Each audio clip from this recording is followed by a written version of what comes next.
നമസ്കാരം. കനേഡിയൻ താളുകളിലെ സായാഹ്ന വിശേഷങ്ങളിലേക്ക് എല്ലാ കനേഡിയൻ മലയാളികൾക്കും സ്വാഗതം. ഇസ്രായേൽ പക്ഷത്തും ഹമാസ് പക്ഷത്തും നിലയുറപ്പിച്ച രണ്ടു വിഭാഗമായി കനേഡിയർ ധ്രുവീകരിക്കപ്പെടുകയാണെന്ന് സഭ. രാജ്യത്തിന്റെ വിവിധ ഭാഗങ്ങളിൽ നിന്നുള്ള ഭൂരിപക്ഷം പേരും ഇപ്പോൾ നടന്നുകൊണ്ടിരിക്കുന്ന സംഘർഷത്തിൽ ഇസ്രായേലിന് പിന്തുണ പ്രഖ്യാപിച്ചുകൊണ്ട് രംഗത്തെത്തി. ക്യൂബക്കറുകളിൽ പ്രതികരിച്ചവരിൽ 20% പേർ ഇസ്രായേലിനെയും 21% പേർ ഹമാസിനെയും അനുകൂലിച്ചു. ഒന്റാരിയോയിൽ 24% പേർ ഇസ്രായേലിനോടും 23% പേർ ഹമാസിനോടും ഒപ്പം നിന്നു. ആൽബർട്ടയിൽ എത്തിയപ്പോൾ ഇസ്രായേൽ അനുകൂലികളുടെ തള്ളിക്കയറ്റം തന്നെ ഉണ്ടായതായി സർവേ വെളിപ്പെടുത്തി. കനേഡിയൻ ക്രിമിനൽ കോഡിൽ ഹമാസിനെ ഒരു ഭീകര സംഘടനയായി കാനഡ പട്ടികപ്പെടുത്തിയ വിവരം പോലും അറിയാത്തവരാണ് ഹമാസിനെ പിന്തുണച്ച് സർവേയിൽ പങ്കെടുത്തതെന്ന വസ്തുത അത്ഭുതപ്പെടുത്തുന്നതായിരുന്നു. ഒക്ടോബർ 7 അനുസ്മരണത്തോടനുബന്ധിച്ച് ലെഗർ നടത്തിയ സർവേയിലാണ് കാനഡയിലും ശക്തമായ ധ്രുവീകരണം നടക്കുന്നതായി വെളിപ്പെട്ടത്. മിഡിൽ ഈസ്റ്റിൽ വെടിനിർത്തലിന് ഇരുപക്ഷവും തയ്യാറാവണമെന്ന് ജസ്റ്റിൻ ട്രൂഡോ. ലോകമെമ്പാടുമുള്ള ഫ്രഞ്ച് ഭാഷയും സംസ്കാരവും പ്രോത്സാഹിപ്പിക്കുന്നതിനും സംരക്ഷിക്കുന്നതിനുമായി ഫ്രഞ്ച് സംസാരിക്കുന്ന രാജ്യങ്ങളിലെ നേതാക്കളുടെ ഒത്തുചേരലിനിടെയാണ് ട്രൂഡോ കാനഡയുടെ നിലപാട് വ്യക്തമാക്കിയത്. എന്നാൽ മധ്യേഷ്യയിൽ ഹമാസും ഹിസ്ബുള്ളയും ഹുത്തികളും ഇറാന്റെ പിന്തുണയോടെ നടത്തുന്ന പ്രോക്സി വാർ അവസാനിപ്പിച്ചാലേ മധ്യേഷ്യയിൽ സമാധാനം സാധ്യമാകൂ ട്രൂഡോ കൂട്ടിച്ചേർത്തു. ഇസ്രായേൽ ലെബനോനിൽ നടത്തുന്ന കരയുദ്ധത്തെക്കുറിച്ച് എന്തെങ്കിലും പ്രതികരിക്കാൻ ട്രൂഡോ തയ്യാറായില്ല. ഇന്ത്യയുടെ പരമാധികാരവും അഖണ്ഡതയും മാനിക്കപ്പെടേണ്ടതും അത് അങ്ങനെ തന്നെ തുടരണമെന്നും കാനഡയുടെ ഡെപ്യൂട്ടി വിദേശകാര്യമന്ത്രി ഡേവിഡ് മോറിസൺ കാനഡ കേന്ദ്രമാക്കി നടക്കുന്ന ഖാലിസ്ഥാൻ വിഘടനവാദത്തിൽ ഇന്ത്യയുടെ ആശങ്കകളോടുള്ള പ്രതികരണമായി ഒക്ടോബർ 4 ഒട്ടാവയിൽ നടന്ന കനേഡിയൻ ഫോറിൻ ഇന്റർഫറൻസ് കമ്മീഷന്റെ പൊതു ഹിയറിംഗിലാണ് കാനഡയുടെ ഭാഗത്തുനിന്നുള്ള വലിയ പ്രസ്താവന ഉണ്ടായിരിക്കുന്നത്.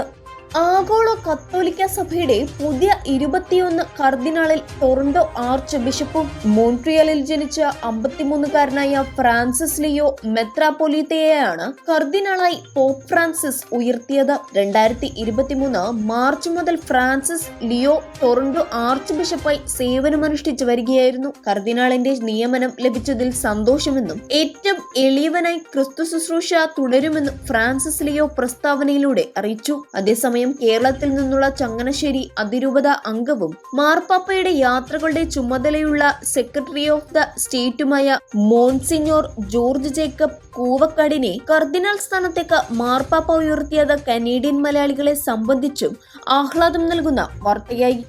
ഈ വർഷത്തെ വൈദ്യശാസ്ത്രത്തിനുള്ള നോബൽ പുരസ്കാരം അമേരിക്കൻ ശാസ്ത്രജ്ഞരായ വിക്ടർ ആംബ്രോസിനും ഗാരി റബ്കുനും മൈക്രോ RNA കണ്ടുപിടുത്തത്തിനും ട്രാൻസ്ക്രിപ്ഷനു ശേഷം ജീനുകളുടെ പ്രവർത്തനത്തെ നിയന്ത്രിക്കുന്നതിൽ അതിന്റെ പങ്കും സംബന്ധിച്ച പഠനത്തിനുമാണ് ഇരുവരും പുരസ്കാരത്തിന് അർഹമായതെന്ന് നോബൽ കമ്മിറ്റി അറിയിച്ചു.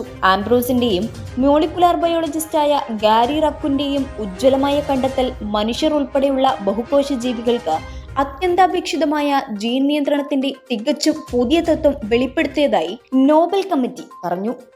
നാട്ടിൽ തിരിച്ചെത്തുന്ന പ്രവാസി കേരളീയരുടെ പുനരധിവാസവും സാമ്പത്തിക ഉന്നമനവും ലക്ഷ്യമിട്ട് പ്രവർത്തിക്കുന്ന പ്രവാസി സഹകരണ സംഘങ്ങളുടെ പ്രവർത്തനം മെച്ചപ്പെടുത്തുന്നതിന് നോർക്ക റൂട്ട്സ് മുഖേന ധനസഹായത്തിന് അവസരം. 3 ലക്ഷം രൂപയായിരിക്കും ഒറ്റത്തവണയായി ധനസഹായം ലഭിക്കുക. അപേക്ഷാ ഫോറം നോർക്ക റൂട്ട്സ് വെബ്സൈറ്റായ www.norcaroots.org ലഭിക്കും.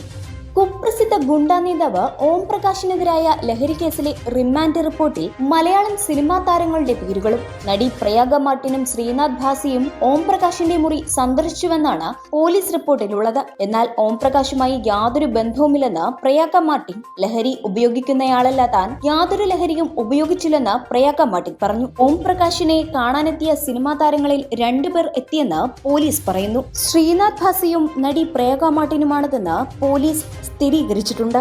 ഇന്നത്തെ കനേഡിയൻ സായാഹ്ന വിശേഷങ്ങൾ ഇവിടെ അവസാനിക്കുന്നു. ഇത് നിങ്ങളിലേക്ക് എത്തിച്ചത് Polaris dental Brampton, Latha Menon barrister solicitor of Menon law professional corporation, കേരളക്കാരി house Mississauga, Gopinathan Ponmanadiyil, Rudraksha gem expert, Roy George broker of records.